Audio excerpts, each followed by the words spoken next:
दोस्तों आज के वीडियो में मैं आपको ये वाला एडिटिंग सिखाने वाला हूँ और इसके लिए आपको IBIS पेंट एप्लीकेशन को ओपन कर लेना है और वहाँ पे अपना जो कैरेक्टर होगा उस कैरेक्टर को यहाँ पे ऐड कर लेना है। ठीक है, तो मैं यहाँ पे अपने कैरेक्टर को ऐड कर लेता हूँ और आप भी इसी तरीके से अपने कैरेक्टर को ऐड कर लेना। इसके बाद आपको नीचे एक ऑप्शन मिलेगा ब्रश वाला, तो आप ब्रश वाले ऑप्शन पे क्लिक करना और वहाँ से इरेजर चूज करना। ठीक है, अब आपको क्या करना है, इरेजर को थोड़ा सा बड़ा कर लेना है और इसके हेड को और इसके लिप्स को इरेज करके इस वाले PNG को सेव कर लेना है। सेव एज ट्रांसपेरेंट PNG करके सेव कर लेना है। और यहाँ पे IBIS पेंट में एक न्यू फीचर आया है, मैं कल आपके लिए इसके ऊपर वीडियो बना दूंगा। बहुत ही कमाल का फीचर है दोस्तों, मैं आपको कल दिखाता हूँ। ठीक है, वो वाला कैसा होता है। इसके बाद हम दोबारा से अंडो करेंगे और इस बार हम क्या करेंगे, सभी बॉडी पार्ट्स को इरेज कर लेंगे और सिर्फ हेड को रखेंगे। ठीक है, और इसे भी हम कर लेंगे सेव और फिर हम जाएंगे अपने क्रोमा टून एप्लीकेशन पे। यहाँ पे आने के बाद आप यहाँ पे देख सकते हो मैंने सिर्फ बॉडी को लिया है और हेड जो है उसे हटा दिया और यहाँ पे मैं बॉडी को रनिंग एनिमेशन दूंगा। ठीक है, रनिंग एनिमेशन जो होता है क्रोमा टून में मूव, उसे आपको यूज करना है।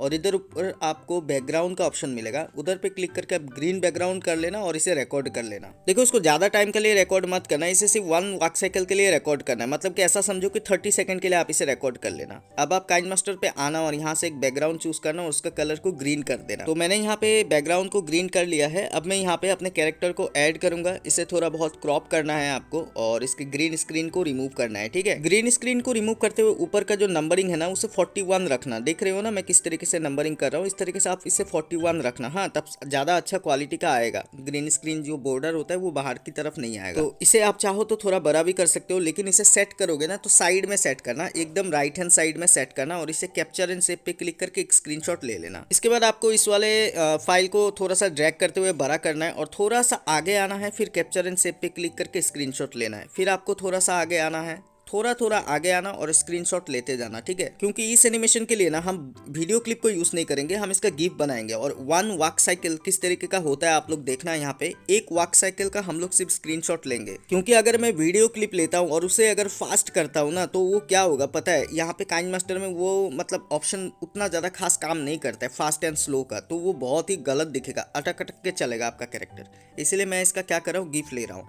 यहाँ पे मैं आगे जाऊंगा, कैप्चर एंड सेव पे क्लिक करूंगा, फिर आगे जाऊंगा, कैप्चर एंड सेव पे क्लिक। अब आप ध्यान से एक चीज देखो, ये देखो कैरेक्टर का पैर आगे गया, देन फिर अपने पोजीशन पे आया, तो यहाँ पे एक वॉक साइकिल खत्म होता है।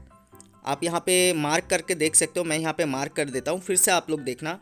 ये राइट पैर पीछे, लेफ्ट पैर आगे, देन राइट पैर आगे, लेफ्ट पैर पीछे, ये हुआ 1 वॉक साइकिल। तो हमें इसी 1 वॉक साइकिल का स्क्रीनशॉट ले लेना है। अगर अच्छे से नहीं समझ में आता है तो इस पार्ट को और एक बार आप लोग देख लो। इसके बाद आपको गिफ मेकर एप्लीकेशन को ओपन करना है। देखो ये है EZ गिफ मेकर, तो आप लोग सिर्फ प्ले स्टोर में गिफ मेकर सर्च मत करना, EZ गिफ मेकर सर्च करना, तब आपको ये वाला एप्लीकेशन मिल जाएगा। ऊपर आपको एक ऑप्शन दिख रहा है पिक्चर टू गिफ, तो आपको उस वाले ऑप्शन पे क्लिक करना है और जो आपने स्क्रीनशॉट लिया है उसे एकदम नीचे से स्टार्ट करके ऊपर तक लेना। ठीक है, नीचे से जो स्क्रीनशॉट आ रहा है ना उन्हें सीरियली लेना, मतलब कि क्योंकि ये वॉक साइकिल है तो आप लोग इसे सीरियली लेना। फिर नेक्स्ट पे आप लोग क्लिक करना और ऊपर आपको सेव दिख रहा होगा, इससे पहले आप स्पीड को हाई करना होगा, स्पीड में क्लिक करना और इसकी स्पीड को हाई कर देना। ठीक है, एकदम नीचे लेके आना 0.02 सेकंड पे और इसे क्या करना, सेव पे क्लिक करके सेव कर लेना। जब आपको हाई दिख रहा होगा हाई करना और रिजोल्यूशन हाई करके सेव विथ वाटरमार्क करके सेव कर लेना। अब जो ये हेड दिख रहा है, मैंने इसका एक्सप्रेशन ऑलरेडी शॉकिंग जैसा बना दिया है। ठीक है, तो आप लोग भी चाहो तो इस तरीके का एक्सप्रेशन बना सकते हो। आप लोग देख लेना, मैंने एक्सप्रेशन के ऊपर वीडियो ऑलरेडी बना के रखा है। तो यहाँ पे मैं अगर लुक अराउंड वाला मूव यूज करता हूँ तो हमारा जो कैरेक्टर का हेड है वो इधर उधर देखेगा। तो बहुत लोग पूछ रहा था कि चोरी करने के टाइम जो हेड है वो किस तरीके से इधर उधर हो रहा था, तो आप इस टेक्निक के यूज करके अलग अलग करके हेड को रिकॉर्ड कर सकते हो। इसके बाद आप वापस से इसे ग्रीन स्क्रीन पे ले लेना और इसे आइडियल पोजिशन पे ही रिकॉर्ड कर लेना। इसके बाद आप काइनमास्टर एप्लीकेशन को ओपन करना, यहाँ पे एक ब्लैक कलर का बैकग्राउंड ले लेना और उसके लेंथ को 10 सेकंड रख देना। ठीक है, मैं यहाँ पे कम टाइम के लिए दिखा रहा हूँ, आप लोग अपने हिसाब से रख लेना। मैं यहाँ पे 10 सेकंड रख रहा हूँ। अब मैं क्या करूँगा, यहाँ से जो गिफ हमने बनाया ना उस वाले पार्ट को यहाँ पे ऐड करूँगा। तो देख रहे हो ये गिफ है, तो मैं इसे कितना भी बड़ा या छोटा कर सकता हूँ। तो इसे मैं क्या करूँगा, अब क्रॉप वगैरह कर लूँगा, क्योंकि ये लोगो आ रहा है तो इधर क्रॉप वगैरह कर लेंगे और इसके ग्रीन स्क्रीन को रिमूव करेंगे। इसे पहले सेंटर में लेके आते हैं, थोड़ा सा बड़ा करते हैं और इसके ग्रीन स्क्रीन को रिमूव करते हैं। इससे पहले हमें पीछे का बैकग्राउंड का कलर भी ग्रीन करना होगा, तो आप लोग इस तरीके से पीछे का बैकग्राउंड का कलर भी ग्रीन कर लेना और इसके ग्रीन स्क्रीन को क्रोमा की यूज करके रिमूव कर देना। तो यहाँ पे मैंने क्रोमा की यूज किया, ग्रीन स्क्रीन को रिमूव कर दिया और इससे भी 41 रखना नंबरिंग में। ठीक है, इसके बाद हमें क्या करना है, कैरेक्टर का जो हेड हमने रिकॉर्ड किया था ना उसको लेके आना है और उसके स्पीड को हाई करना है। 2 तक आप रख सकते हो, स्पीड को अप कर देना, ठीक है, ज़्यादा स्पीड बना देना इसका। एक्चुअली देखो क्लिप अगर आप लंबा रखोगे ना तभी ये काम करना, अगर क्लिप छोटा है तो फिर आप उतना ही रखना जितना आपका स्पीड है, ठीक है। इसके बाद इसका भी क्रोमा की यूज़ करके हमने इसके ग्रीन स्क्रीन को रिमूव कर दिया। अब इस हेड को हमें यहाँ पे सेट करना है। इधर रोटेट एंड मिररिंग का ऑप्शन दिखेगा, इस पर क्लिक करना और घुमा देना, हेड घूम जाएगा और इसे बॉडी के साथ सेट कर देना।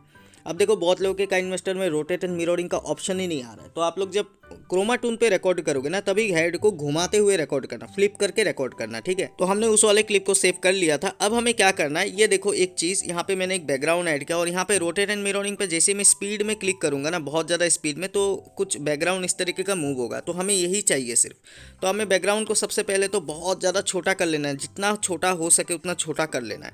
अब आपको इधर 3 डॉट दिख रहा होगा, इधर 3 डॉट पे आपको क्लिक करना है, लेफ्ट साइड ऊपर की ओर 3 डॉट पे क्लिक करना और इसका डुप्लीकेट बनाते जाना। देखो दोस्तों जितना लेंथ का आपका क्लिप होना चाहिए ना उसी लेंथ के हिसाब से आप इसका डुप्लीकेट बनाना। मैं यहाँ पे 6 सेकंड तो आ चुका है, 7 सेकंड, 8 सेकंड, इस तरीके से मैं थोड़ा सा इसको फास्ट कर देता हूँ और इधर मैंने डुप्लीकेट बना लिया। अब मैं क्या करूँगा, हाथ से थोड़ा सा स्प्रेड करके इसको थोड़ा सा जूम करूँगा और फर्स्ट लेयर को छोड़ के सेकेंड लेयर जो है ना उसको क्या करूँगा, रोटेट एंड मिररिंग यूज़ करूँगा, ठीक है। मतलब कि एक लेयर छोड़ के दूसरे वाले लेयर पे रोटेट एंड मिररिंग, एक छोड़ दिया फिर दूसरे वाले पे रोटेट एंड मिररिंग, इस तरीके से करते हुए आपको एंड तक आना है, ऑल्टरनेट करना, मतलब समझ रहे हो। इसके बाद अगर आप इसे प्ले करोगे तो आपको देखने के लिए मिलेगा कि बैकग्राउंड कुछ इस तरीके का मूव हो रहा है, ठीक है, स्पीड में मूव हो रहा है। इसे बनाते हुए थोड़ा सा ध्यान से देख लेना, इधर उधर मत करना नहीं तो बिगड़ जाएगा आपका। इसके बाद आपको क्या करना है, जो हमने क्लिप अभी अभी सेव किया था ना काइनमास्टर पे, तो उस वाले क्लिप को यहाँ पे लेके आना है, क्रोमा की का यूज़ करके इसके ग्रीन स्क्रीन को रिमूव कर देना। अगेन इसका जो नंबर होता है ना वो 41 रखना है, ठीक है। अब इसे थोड़ा बहुत क्रॉप वगैरह कर लेना, ज़्यादा इसका हाइट को बढ़ाने की ज़रूरत नहीं, आप इसे मीडियम रख सकते हो। तो क्रोमा की का यूज़ करके इसके जो नंबरिंग है उसे मैं 41 कर लेता हूँ। तो हमारा ये क्लिप अच्छे से सेट हो चुका है। अब हम क्या करेंगे, इसके कलर एडजस्टमेंट थोड़ा सा करेंगे। आप लोग चाहो तो इसे कर सकते हो, क्योंकि करना, देखो कलर एडजस्टमेंट करोगे ना तो कैरेक्टर आपका बहुत अच्छा दिखता है, तो थोड़ा सा कलर एडजस्टमेंट कर लेना। अगर आप लोग चाहो तो नाइट इफेक्ट भी दे सकते हो, बेसिक पे आके B37 यूज़ करना, अप्लाई टू ऑल करना, नाइट इफेक्ट आ जाएगा। तो मैं यहाँ पे पहले नाइट इफेक्ट करके एक बार दिखा देता हूँ कैसा लगता है दिखने में, ये देखो। तो अभी इतना होने के बाद हमें क्या करना है, लेयर पे जाना है और यहाँ पे इफेक्ट पे क्लिक करना है, नीचे आना है, बेसिक इफेक्ट पे जाना है, गॉशन ब्लर नाम से आपको एक इफेक्ट देखने के लिए मिलेगा, इस वाले इफेक्ट को आप यूज़ करना। और इसका पहले ट्रिम कर लेते हैं, थोड़ा सा बहुत ज़्यादा लंबा हो चुका है। इसको क्या करेंगे, क्लिक करेंगे, सेटिंग पे जाएंगे और इसके ब्लर स्ट्रेंथ जो है ना इसे 5 रखेंगे। तो आप लोग भी इसे इस तरीके से कुछ 5 या 6 रख लेना। इसके बाद आपको क्या करना है, इससे सेंड बैकवर्ड कर देना है। इधर लेफ्ट साइड में 3 डॉट पे क्लिक करके मैंने इसे सेंड बैकवर्ड कर दिया। अब मैं क्या करूंगा, वापस से मॉर्निंग इफेक्ट में आ जाऊंगा, नाइट इफेक्ट मैंने हटा दिया ताकि आपको क्लियरली समझ में आए कि आखिरकार हो कैसे रहा है एनिमेशन। इसके बाद आपको स्टिकर पे जाना है, इधर आपको सिनेमेटिक फ्रेम देखने के लिए मिलेगा। आप लोग चाहो तो सिनेमेटिक फ्रेम को यूज़ कर सकते हो या फिर स्किप भी कर सकते हो इस वाले पार्ट को, लेकिन यूज़ करोगे तो बेटर दिखेगा, ठीक है। इसके बाद आपको वापस से स्टिकर पे जाना है और नीचे आप लोग आना, तो यहाँ पे आपको एक स्पीड लाइन का ऑप्शन मिलेगा, तो आपको सबसे पहला वाला चूज़ करना है। इधर इसका लेंथ जो है ना ये छोटा हो गया, तो इसे थोड़ा सा ड्रैग करते हुए आप लोग लेके आना और अपने क्लिप के हिसाब से सेट कर लेना। इधर इसे भी सेंड बैकवर्ड हम कर देंगे और इसके ओपेसिटी को हम लोग जो है कम करेंगे, थोड़ा सा कम कर देना ओपेसिटी, और इसे और एक बार सेंड बैकवर्ड करना, मतलब कि कैरेक्टर के पीछे होना चाहिए ये वाला इफेक्ट, ठीक है। 2 बार सेंड बैकवर्ड किया तो हमारा कैरेक्टर का पीछे ये वाला इफेक्ट चला गया। अब मैं अगर सिनेमेटिक फ्रेम को डिलीट करना चाहूँ तो मैं कर सकता हूँ। इसके बाद दोस्तों हमें क्या करना है, अपने कैरेक्टर को एकदम राइट साइड में लेके आना है, इधर की फ्रेम का यूज़ करना है और एंड पे जाकर हमें अपने कैरेक्टर को स्क्रीन से लेफ्ट साइड बाहर कर देना है, पूरी तरीके से स्क्रीन से बाहर कर देना है, ठीक है, लेफ्ट साइड में। अब हम दोबारा से स्टार्टिंग पे आएंगे और इस बार राइट साइड से स्क्रीन से बाहर कर देंगे एंड फाइनली आपका एनिमेशन बन चुका है। तो दोस्तों अगर आपको ये वीडियो पसंद आता है तो वीडियो को लाइक करना, और अगर आप चैनल पे नए हो तो चैनल को जरूर से सब्सक्राइब करना। और आप लोगों में से जितने लोगों ने भी कमेंट में अलग अलग एनिमेशन डिमांड किया था, तो आप लोग थोड़ा सा पेशेंस बना के रखना, मैं आने वाले टाइम में सभी एनिमेशन अपलोड करूंगा।